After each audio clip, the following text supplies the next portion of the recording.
আসসালামু আলাইকুম রহমতুল্লাহ। সুপ্রিয় শিক্ষার্থী বন্ধুরা, কেমন আছো সবাই? আশা করছি আল্লাহ তাআলার অশেষ রহমতে সবাই ভালো আছো। তো চলো আজকে ভিডিও শুরু করি। আজকে ভিডিওটি হচ্ছে সপ্তম শ্রেণীর বিজ্ঞান।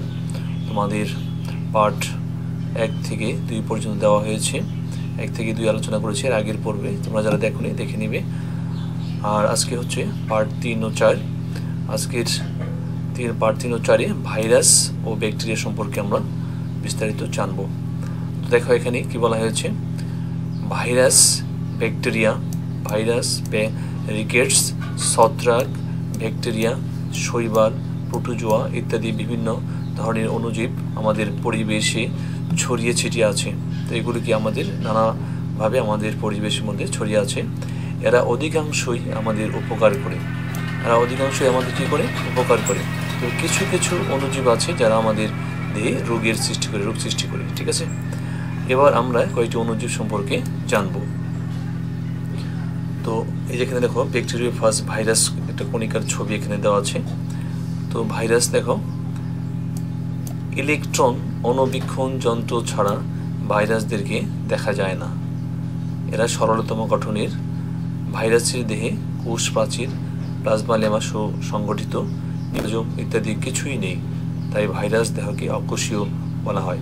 তাহলে এখানে তোমরা একটা জ্ঞানমূলক প্রশ্ন পেয়ে গেলে, যেটা ক নম্বরে আসে। সাধারণত অকোষীয় বলা হয়। অকোষীয় কাকে বলে?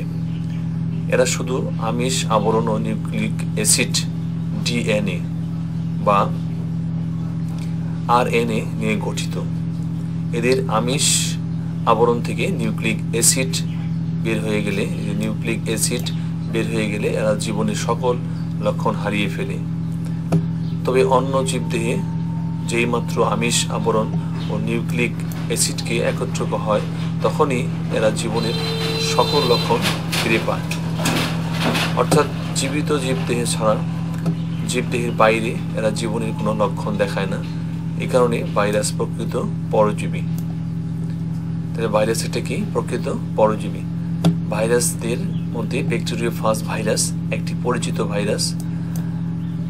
চিত্র 1.1-এ এদের গঠন সম্পর্কে ধারণা দেওয়া হলো।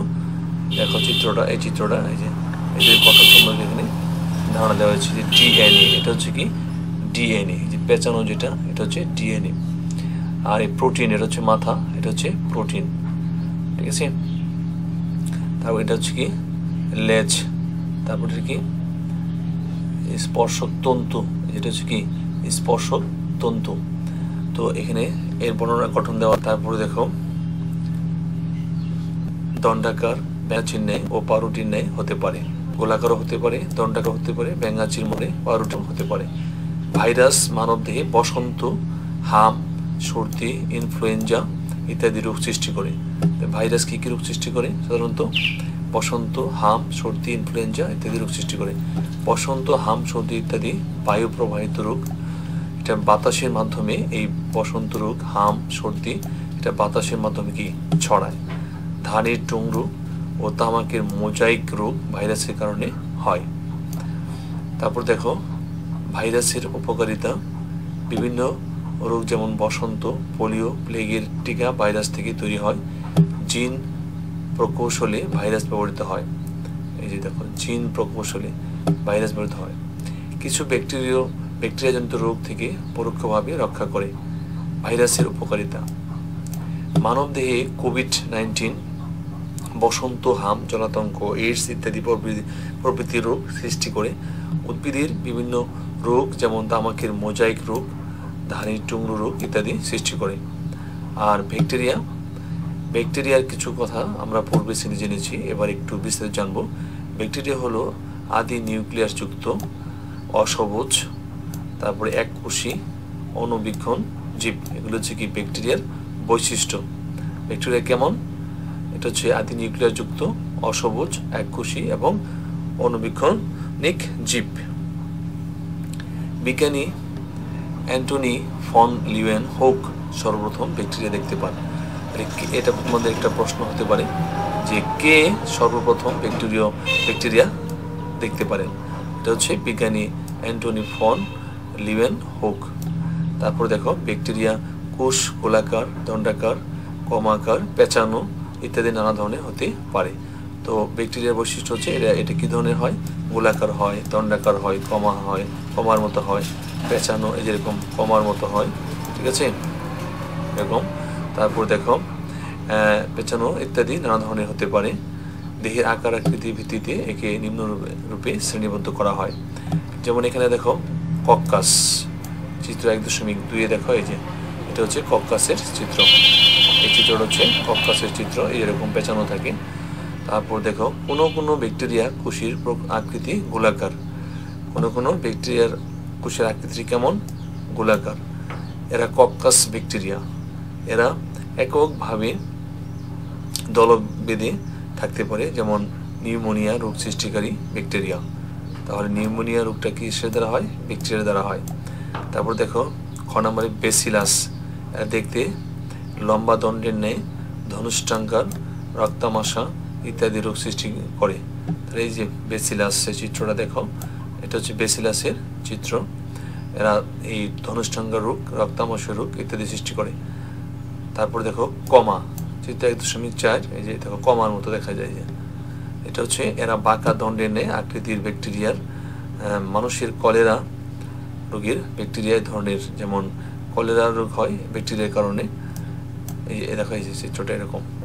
তারপরে স্পাইরিলাম এই ধরনের ব্যাকটেরিয়ার আকৃতি পেঁচানো থাকে, ঠিক আছে। আচ্ছা, তারপর দেখো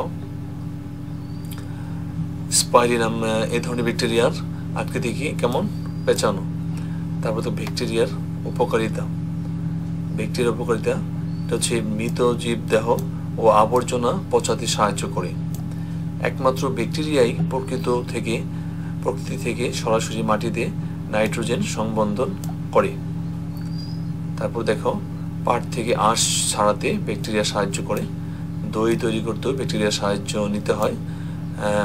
তারপর বিভিন্ন জীবন রক্ষাকারী অ্যান্টিবায়োটিক ব্যাকটেরিয়া থেকে তৈরি হয়। তারপর হচ্ছে ব্যাকটেরিয়া জিন প্রকৌশলের মূল ভিত্তি। তাই জিন প্রকৌশলের মূল ভিত্তি কি, এই ব্যাকটেরিয়া। কিছু ক্ষেত্রে জীবের কাঙ্ক্ষিত বৈশিষ্ট্য পাওয়ার জন্য জিনগত পরিবর্তনের কাজে ব্যাকটেরিয়াকে ব্যবহার করা হয়। এই স্পাইরিলামের একটা চিত্র তোমরা যে এর আগে যে দেখেছো, যে স্পাইরিলাম, এই স্পাইরিলামের চিত্রটা হচ্ছে এই যে এরকম, ঠিক আছে। আচ্ছা, তারপর দেখো ব্যাকটেরিয়ার উপকারিতা।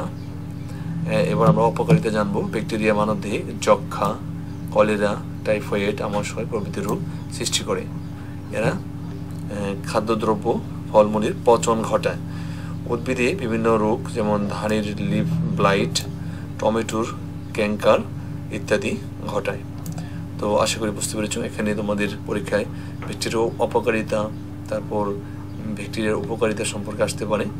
ব্যাকটেরিয়ার উপকারিতা লেখো, তারপরে ব্যাকটেরিয়ার অপকারিতা লেখো, তারপর ভাইরাসের অপকারিতা এবং ভাইরাসের অপকারিতা এখানে দেওয়া আছে, ভাইরাসের উপকারিতাও দেওয়া আছে। তো ভাইরাসের উপকারিতা কি, ভাইরাসের অপকারিতা কি, এগুলি তোমরা শিখে নিবে। তো আশা করি তোমরা এটা বুঝতে পেরেছো। আমরা নেক্সট ভিডিওতে আমরা পার্ট 5 থেকে 6 ছত্রাক ও শৈবাল এমিবা নিয়ে আলোচনা করব। তো আমাদের নতুন ভিডিওগুলি পাওয়ার জন্য প্লিজ চ্যানেলটি সাবস্ক্রাইব করে আমাদের সাথে যুক্ত হয়ে যাও, পাশে বেল আইকনটি অন করে রাখো। আর যারা অলরেডি সাবস্ক্রাইব করেছো তোমাদেরকে অনেক ধন্যবাদ। তো ভালো থাকবে সবাই, সকলে সুস্বাস্থ্য, দীর্ঘায়ু, সফলতা, মঙ্গল কামনা করি আজকের মতো এখানে শেষ করছি। আল্লাহ হাফিজ। আসসালামু আলাইকুম ওয়া রাহমাতুল্লাহি ওয়া বারাকাতুহু।